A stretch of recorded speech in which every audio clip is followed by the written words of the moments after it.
pagi Sobat Ambyar di seluruh Indonesia. Hari ini hari Kamis, kita berharap Sobat Ambyar di luar sana selalu bersemangat untuk saja mencari rezeki dan juga tentu saja mendapatkan berkah dari Allah Subhanahu wa taala. Amin ya. Dan kita juga berharap buat siapapun di luar sana termasuk buat Sobat Ambyar selalu tentu saja berlaku adil kepada siapapun. Karena tentu saja tanpa keadilan rasanya mustahil kita bisa mendapatkan ketentraman di dunia ini. Betul. Ya, intinya apa yang kita lakukan berbuat baik untuk dirimu sendiri, berbuat buruk juga akan kembali untuk dirimu sendiri. Dan pada akhirnya jika memang hidup ini terlihat tidak adil, tapi pada akhirnya juga di akhirat nanti keadilan akan selalu ditegakkan ya. Jadi buat Sobat Ambyar, berbuat baik, nggak boleh jahat, rasanya itu hal yang sangat penting sekali ya. Makanya dari keluarga adalah satu sekolah utama, sekolah pertama bagi anak-anak untuk belajar tentunya apapun itu hal-hal kebaikan, nilai-nilai positif dalam kehidupan. Aku tuh inget ya beberapa saat yang lalu aku pernah post di Instastory aku tentang dunia begitu jahat sampai orang tuh lupa dengan empati, merasakan kebaikan hanya dengan bukan memberikan materi tetapi memberikan pelukan, memberikan senyum, hadir di sana dan untuk menjadi telinga. Somehow dengan dunia sekarang seperti ini, dengan adanya sosial media, semuanya dipakai di kolom komentar tetapi tidak hadir. Presence-nya nggak ada gitu Rian. Untuk mau ada di sana atau paling tidak bisa memberikan senyuman buat orang. Hanya sekedar komentar aja ya. Hanya bisa memakai kolom komentar di sosial media, tetapi ya udah nggak ada, orangnya nggak ada, dunia maya. Jadi tidak mempunyai tanggung jawab moral. Zaman sekarang tuh udah lupa. Mereka itu taunya cuman moral aja. Iya. Tapi materi aja. Maksudnya ya? Ya, secara moral mereka udah lupa. Makanya kita juga berharap semoga Sobat Ambyar selalu memberikan tentu saja kebaikan untuk orang-orang sekitar. Dari hal mudah, dari senyuman saja. Atau barangkali pelukan kepada orang di sebelah kanan, sebelah kirinya. Seperti aku masih pelukan ke kamu. Iya, aku juga memberikan. Kamu kasih juga pelukan. Kita berpelukan semuanya. Ya, Sobat Ambyar. Kita berpelukan. Kalau kayak apa namanya? Karena berbuat baik itu kan tidak sulit ya. Maksudnya ya tidak perlu ya berbuat baik itu tidak sulit, tidak perlu bersusah-susah. Ya dengan senyum ke orang yang belum kita kenal dengan aja juga dengan menghargai karya orang lain aja itu sudah luar biasa loh. Aku senang loh, kemarin kita konser di suatu tempat, betapa mereka respectnya padahal bukan di daerah tapi di ibu kota. Betapa mereka respectnya membeli tiket kita, mereka menunggu kita walaupun hujan tetap mereka stay. Dan itu suatu penghargaan, itu empathy namanya. Itu luar biasa. Walaupun mungkin ada genrenya beda-beda, ada dangdut, ada pop. Tapi ketika pop mereka senang, ketika dangdut mereka senang, tidak membeda-bedakan genre. Ya karena pada akhirnya ya kita tahu juga semua kebaikan yang akan kita berikan akan berbalik juga kepada kita. Makanya tetaplah berlaku adil. Dan berbicara mengenai keadilan, kita tahu beberapa waktu yang lalu pada akhirnya Majelis Hakim dari Pengadilan Negeri Jakarta Selatan sudah menjatuhkan vonis kepada 5 orang terdakwa dari kasus pembunuhan berencana terhadap Yosua Huta Barat. Tentu saja kasus ini menyita perhatian kita semua. Dan di pagi-pagi Ambyar kali ini kita akan langsung hadirkan kuasa hukum dari keluarga Yosua Huta Barat. Kita akan hadirkan, ini dia Bang Kamarudin.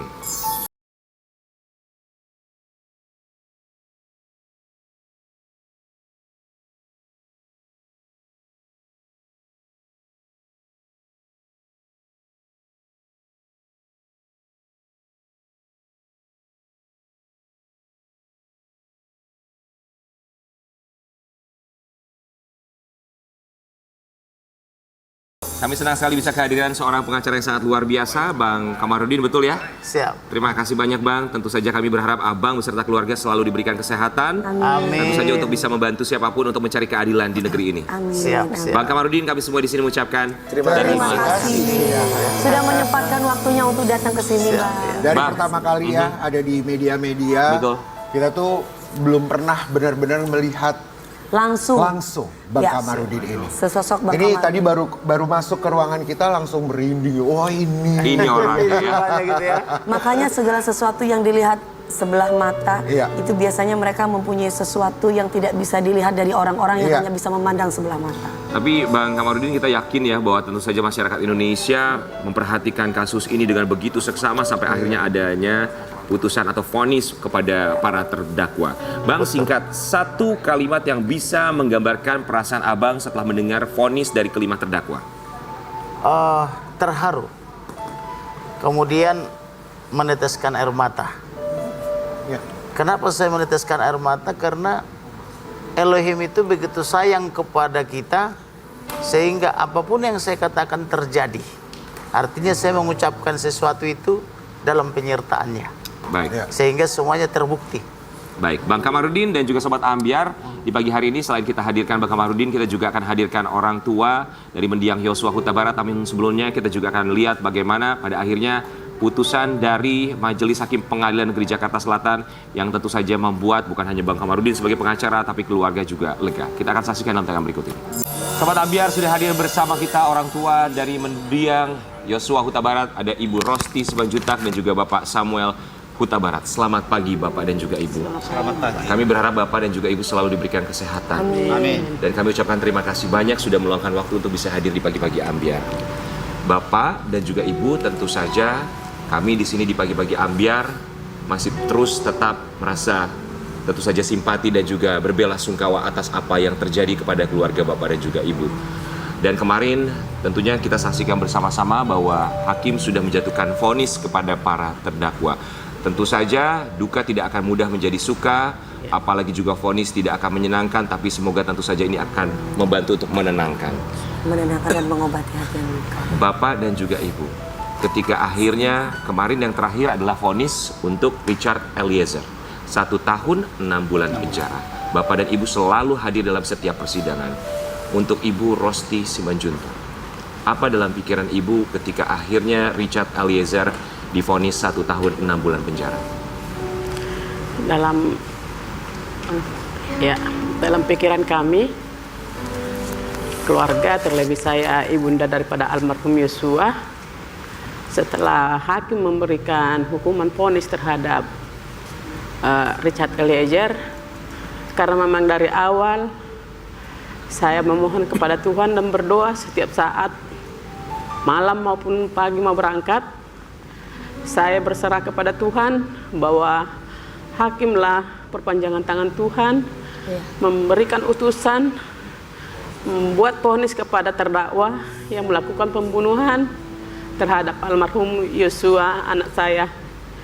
Jadi apapun itu, vonis itu saya akan menerima, walaupun dengan hati kepedihan yang sangat dalam.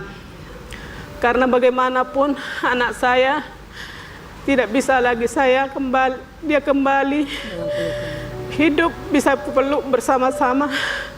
Tapi akan saya serahkan kepada Tuhan, karena Tuhanlah pemilik dan penciptanya.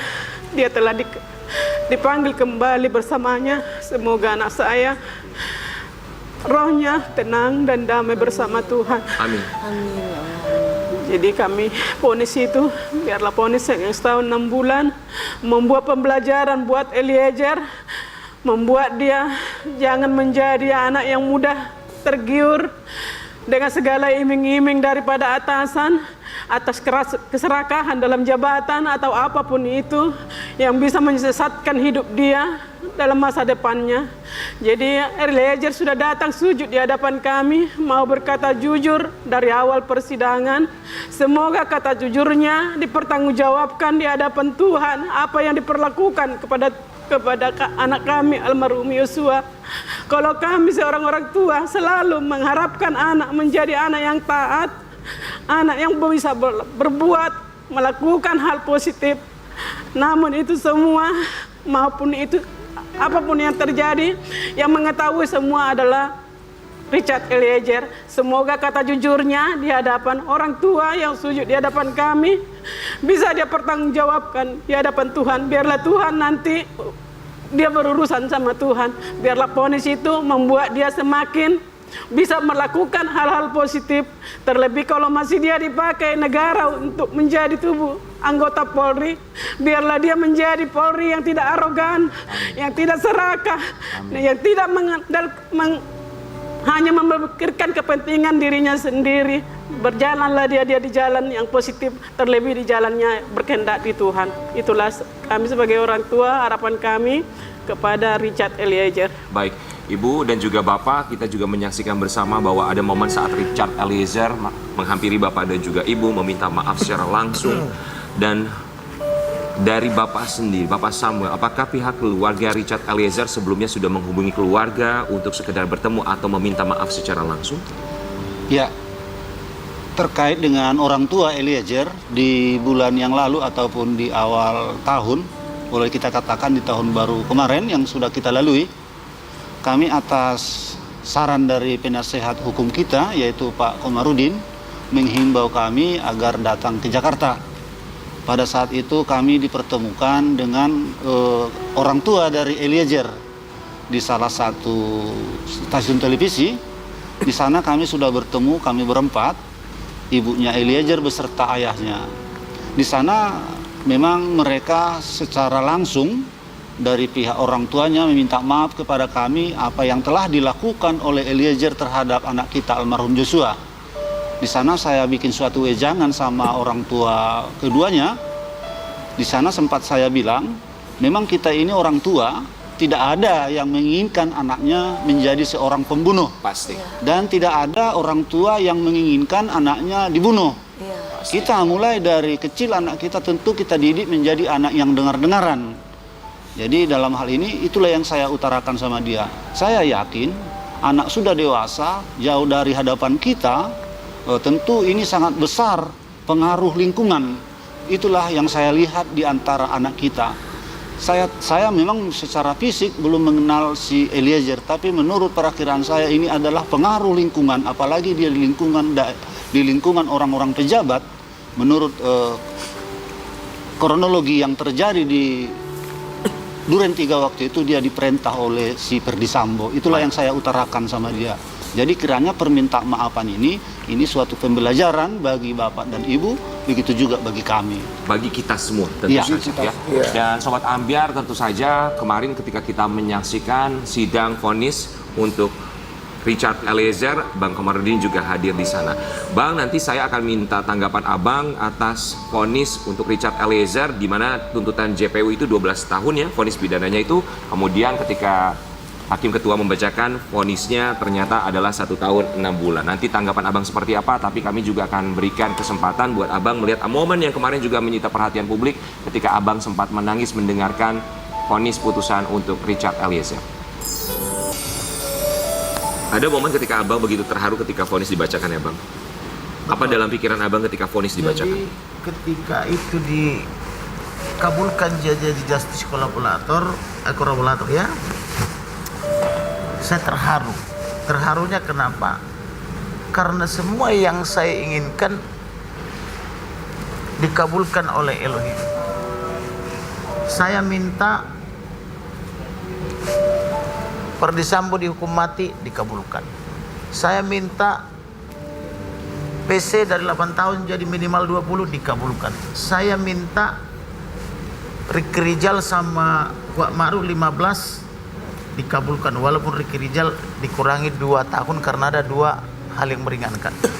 Kemudian saya minta waktu itu terang-terangan sampai 2-3 bulan bahwa Barada Richard Eliezer harus menjadi justice kolaborator. Bahkan sampai berdebat sengit dengan pihak Jaksa Agung. Dalam hal ini Jaksa Penuntut Umum, termasuk bagian penerangan Jaksa Agung. Mereka bilang Barada Richard Eliezer tidak boleh menjadi GC atau justice kolaborator. Alasan mereka bahwa dia pelaku utama. Saya katakan dia bukan pelaku utama. Dia itu cuma bonek, wayang. Waktu itu saya analogikan dia wayang. Sedangkan dalangnya itu Ferdi Sambo. Saya jelaskan itu di TV nasional. Kemudian saya berjuang juga kepada 3 advokatnya. Maaf Bang, Abang boleh pakai mic silakan Bang. 3 kepada advokatnya supaya mereka mengingatkan Barada agar mau menjadi GC. Itu dari sejak Naut Silitonga, kemudian Deolipa, terakhir Roni Talapesi. Memang awalnya Barada ini berbohong. BAP pertama berbohong, BAP kedua masih berbohong. Bahkan saya yang menetapkan dia jadi tersangka karena dia bilang ketika saya tanya, kenapa ada lubang dari belakang tembus ke hidung? Kalau memang tembak menembak, tentu harusnya tembakan itu dari depan, bukan dari belakang. Karena peluru yang bisa U-turn atau mutar balik itu hanya punya Israel. Semua negara lain belum punya. Bagaimana ini bisa ada tembakan dari belakang? Maka waktu itu Barada Richard Eliezer mengatakan, oh iya, setelah dia lumpuh atau sudah rubuh, saya tembak lagi memastikan mati katanya. Maka saya bilang sama Kabar Reskrim, tetapkan tersangka ini jahat. Karena sudah lumpuh masih tembak juga. Padahal fungsi polisi itu kan melumpuhkan, bukan membunuh. Itu pun kalau ada perlawanan atau melarikan diri.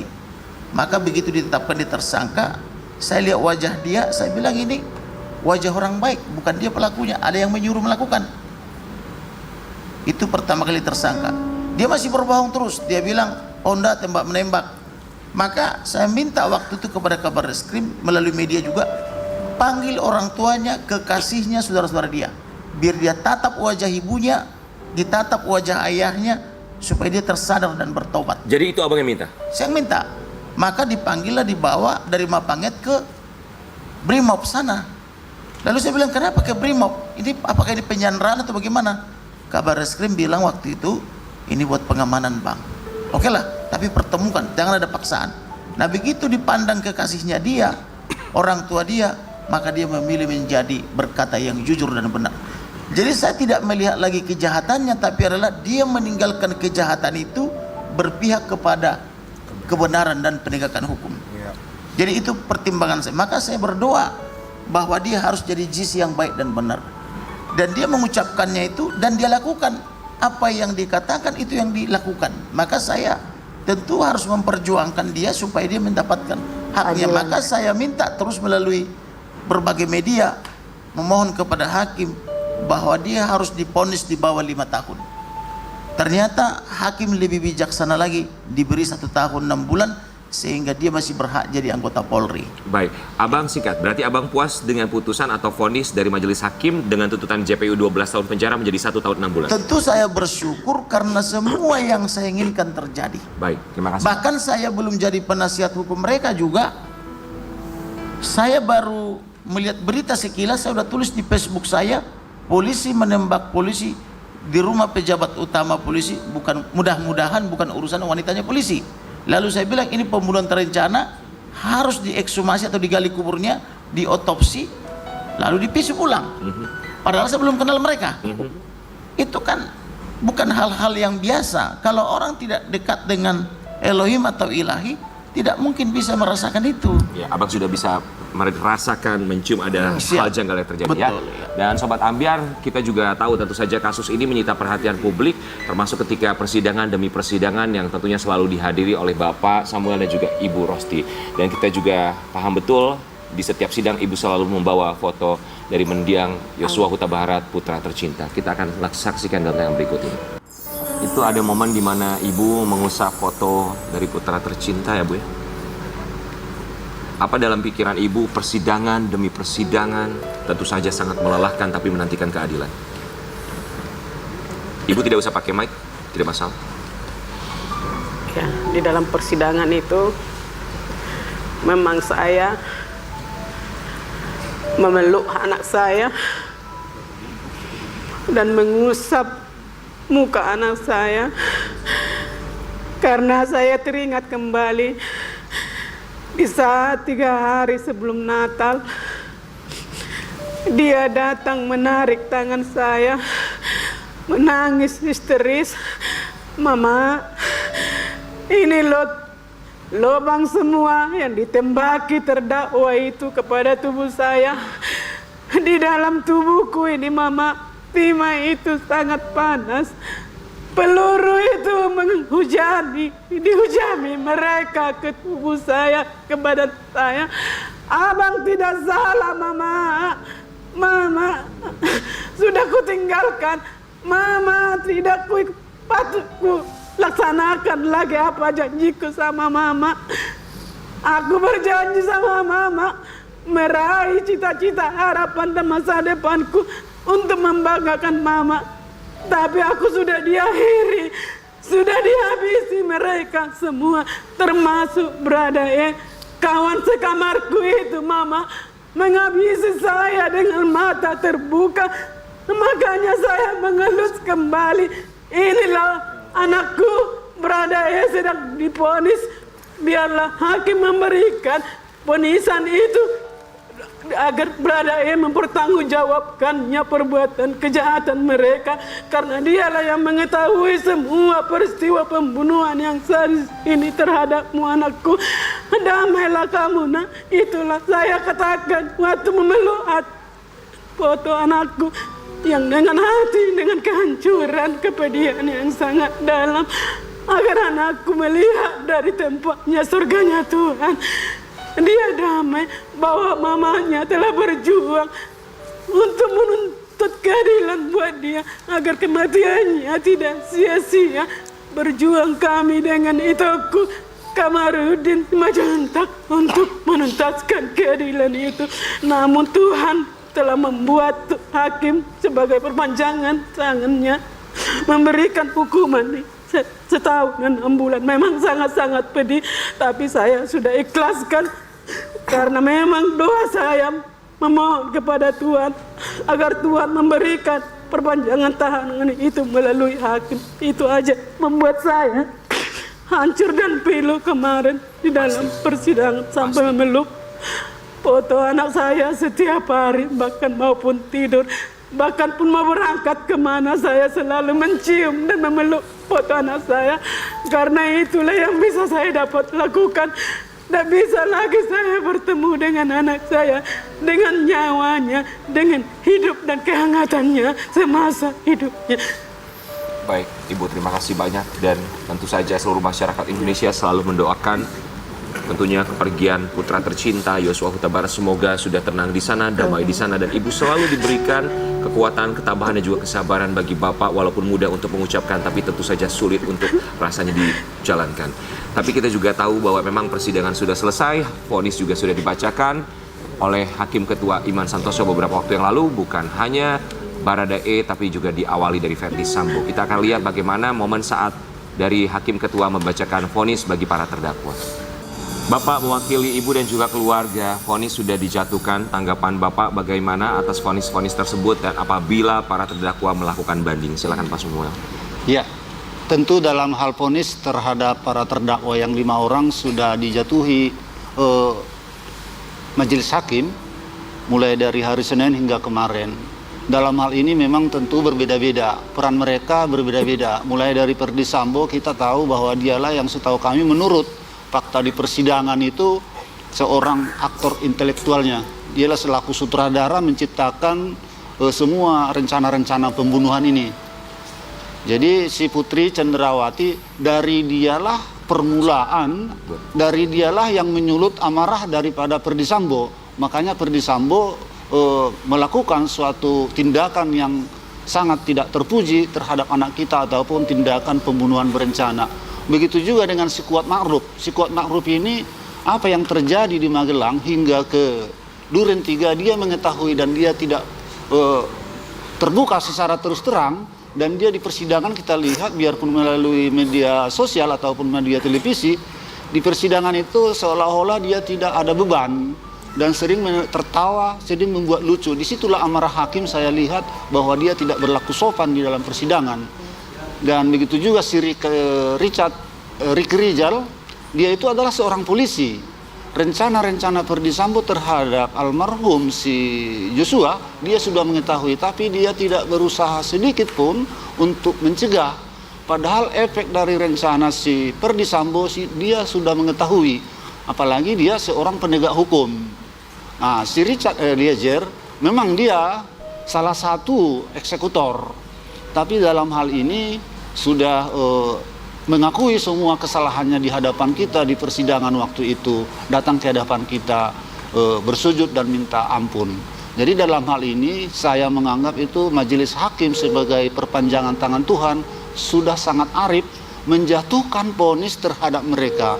Apalagi pada awalnya jaksa penuntut umum secara berjemaah 3 orang, Putri Cendrawati, Ricky Rijal, dan si Kuat, secara serentak ataupun seragam hukumannya tuntutan itu 8 tahun.